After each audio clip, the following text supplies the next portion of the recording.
বিয়ের পর আমি আমার ঠাকুমা শাশুড়িকে পাইনি, এই কথাটা ঠিকই। কিন্তু আমার শ্বশুরবাড়ির কাছেই আমার পিসশাশুড়ির বাড়ি ছিল। আর সেই পিসশাশুড়ির শাশুড়ি কিন্তু তখনও বেঁচে ছিলেন। আর তিনি আমাকে একদম নিজের নাত বউয়ের মতনই ভালোবাসতেন। একদিন আমি ওনার বাড়ির সামনে দিয়ে টিউশন পড়তে যাচ্ছি, হঠাৎ আমাকে ডেকে বলল, নাত বউ, একটা জিনিস বানিয়েছি, আয় খেয়ে যা। তো আমি যাওয়াতেই উনি তখন একজন ব্রাহ্মণের বিধবা, উনি নিরামিষ খেতেন। এই পদটা আমাকে নিরামিষভাবে রান্না করে খাইয়েছিলেন। নমস্কার বন্ধুরা, রসনালয়ে আপনাদের অনেক স্বাগত। আজ আমি আপনাদের সঙ্গে শেয়ার করতে চলেছি এঁচোড়ের কোফতার রেসিপি। এই রেসিপিটা কিন্তু আমি ওই ঠাকুমা শাশুড়ির কাছ থেকেই শিখেছিলাম। এটা বহুদিনের পুরনো একটি রান্না, তবে এখন সবাই রান্না করে, আর আমিও এটাকে আমার নতুন কিছু টাচ দিয়ে করেছি। উনি যেহেতু ব্রাহ্মণের বিধবা ছিলেন, উনি নিরামিষ খেতেন, উনি নিরামিষভাবেই আমাকে রান্নাটা শিখিয়েছিলেন। তবে আমি এটাকে আমিষভাবে রান্নাটা করেছি। আর উনি এতটাই ভালো রান্না করতেন, হয়তো আমি রান্নাটা করেছি, তবে ওনার মতন স্বাদ হয়তো আনতে পারেনি, তবে চেষ্টা করেছি। আর আপনাদেরকেও সেটা অবশ্যই আপনাদের সঙ্গে শেয়ার করছি। প্রথমে একটি এঁচোড় নিয়ে তার ভালো করে টুকরো করে নিয়ে হাতে তার আগে একটু তেল বুলিয়ে নিয়েছি। এঁচোড় কাটার পদ্ধতি আপনারা সকলেই জানেন, তবুও আমি বলে দিচ্ছি। হাতে একটু তেল বুলিয়ে নিয়েছি, আর যেখানে রেখে কাটবেন এঁচোড়টা, সেখানে যদি একটা পেপার পেতে নেন, তাহলে কিন্তু সেই জায়গাটা আঠায় নষ্ট হয়ে যাবে না। পেপারটা পেতে তারপর এঁচোড়ের খোসাটা ছাড়িয়ে এরকম মাঝের অংশটা কেটে ফেলে দিয়ে এবার আমি টুকরো টুকরো করে কেটে নেব। আর আপনারা যদি বটিতে কাটেন, তো বটির গায়ে কিন্তু একটু তেল বুলিয়ে নেবেন, তাহলে বটির গায়ে আর আঠাটা লেগে থাকার ভয় থাকবে না। আমি এখানে ছুরির গায়ে একটু তেল বুলিয়ে নিয়েছিলাম। এবার এঁচোড়টা কাটা মাত্র কিন্তু জলে দিয়ে দিতে হবে, কারণ এঁচোড়টা যে আঠা থাকে, তাহলে সে আঠাটা আর থাকবে না। সমস্ত এঁচোড়টা কেটে আমি জলে ধুয়ে কুকারের মধ্যে দিয়ে দিলাম, সাথে দুটো গোটা আলু দিয়ে দিলাম ওর মধ্যে সেদ্ধ করতে। আলু দুটো গোটা দেওয়ার কারণ আছে, কারণ এঁচোড়টা সেদ্ধ হওয়ার পর যে কালচে ভাবটা হয় এঁচোড়ের কষে, আলুর খোসাটা ছাড়িয়ে দিলে আলুটা তখন কালচে হয়ে যাবে, আর যদি খোসা সমেত দিই তাহলে কিন্তু সেটা হবে না। এবার দেখুন আলুটা একটুকু কিন্তু কালো হয়নি, সুন্দর সেদ্ধ হয়ে গেছে। খোসাটা ফেললে ভেতর একদম পরিষ্কার। আর এঁচোড়টাও খুব সুন্দর নরম হয়ে সেদ্ধ হয়েছে। এঁচোড়টা চেষ্টা করবেন টাটকা কিনে নিয়ে এসে রান্না করার, তাহলে এঁচোড় কিন্তু এরকম সুন্দর সাদা সাদা থাকবে, আর সেদ্ধও ভালো হবে। দেখুন কতটা নরম হয়েছে। এবার এঁচোড়টাকে সেদ্ধ করে আমি একটি পাত্রে নিয়েছি জল ছেঁকে। এবার সেই পাত্রে আমি হাত দিয়ে ভালো করে ডলে ডলে এঁচোড়টাকে মাখবো। কোনো ম্যাশার দিয়ে আমি এটাকে ম্যাশ করব না, কারণ এঁচোড়ের যে ফাইবারগুলো সেগুলো কিন্তু থাকতে হবে, তাহলে এঁচোড়ের সেই ফাইবারটা মুখে পড়লে খেতে ভালো লাগবে। এবার তার মধ্যে সেদ্ধ আলু দুটো হাতে চটকে দিয়ে দিলাম, আর দিয়ে দেবো অল্প করে বেসন। প্রথমে অল্প দিলাম, যদি পরে প্রয়োজন হয় তো আবার দেব। তার মধ্যে দিয়ে দিলাম একটু ধনে গুঁড়ো, সামান্য একটু হলুদ গুঁড়ো, আর দিয়ে দেবো একটু অল্প করে জিরে গুঁড়ো, আর তার সঙ্গে দেবো অল্প একটু কাঁচা লঙ্কা বাটা, আর দেবো স্বাদ অনুযায়ী লবণ। সব কিছু একসঙ্গে দিয়ে আমি এখানে খুব ভালো করে মেখে নেব।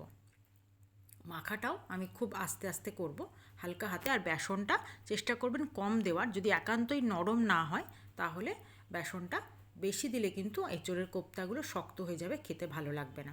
এবার দেখুন মাখাটা হয়ে গেছে, এবার আমি হাতে একটু তেল বুলিয়ে এঁচোড়ের কোপ্তাগুলো বানিয়ে নেব।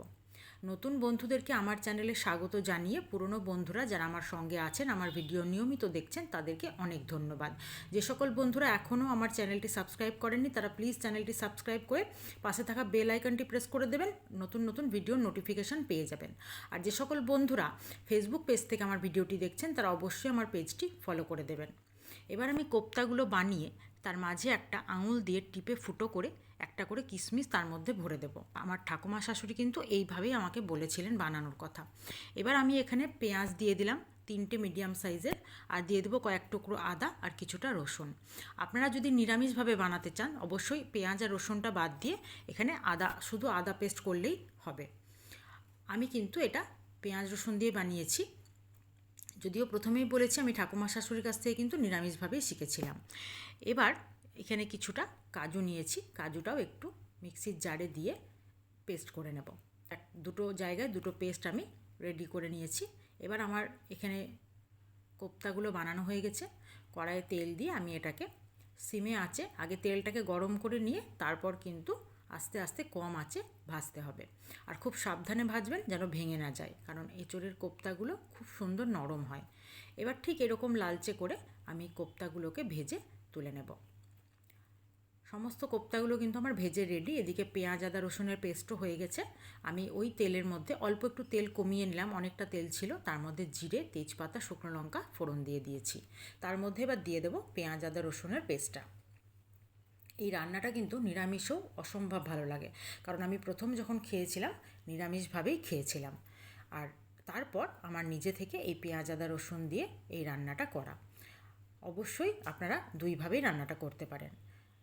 মশলাটা একটু কষানো হয়ে গেলে এবার দিয়ে দেবো স্বাদ অনুযায়ী লবণ, ধনে গুঁড়ো, কাঁচা লঙ্কা পেস্ট, এটা অবশ্যই ঝালের জন্য, সঙ্গে দিয়ে দেবো জিরে গুঁড়ো আর সামান্য একটু চিনি। তারপর দেবো হলুদ গুঁড়ো।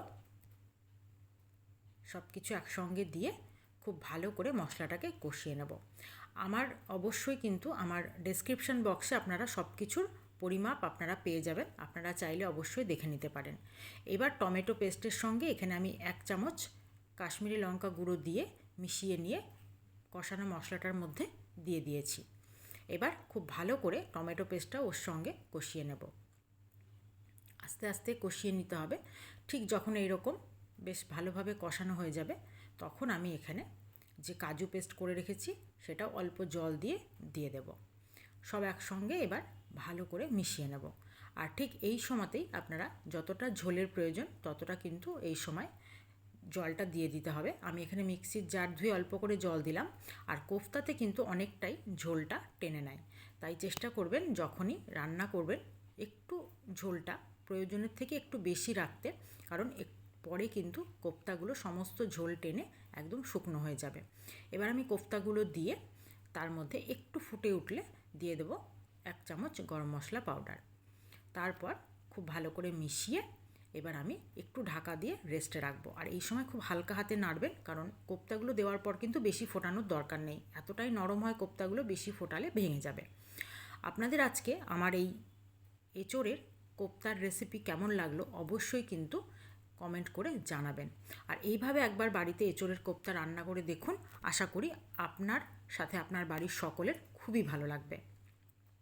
আর রেসিপি ভালো লাগলে লাইক, শেয়ার ও কমেন্ট তো অবশ্যই করবেন। আপনারা এইভাবে একবার এঁচোড়ের কোফতা বাড়িতে বানিয়ে ফেলুন আর দেখুন কতটা সুস্বাদু হয়। আপনারা আমার ভিডিও দেখতে থাকুন, আমি নতুন নতুন আরও সুন্দর সুন্দর ভিডিও নিয়ে হাজির হব আপনাদের সামনে। আর অবশ্যই কমেন্ট করে জানাবেন কেমন লাগলো। আজ এই পর্যন্তই, ধন্যবাদ।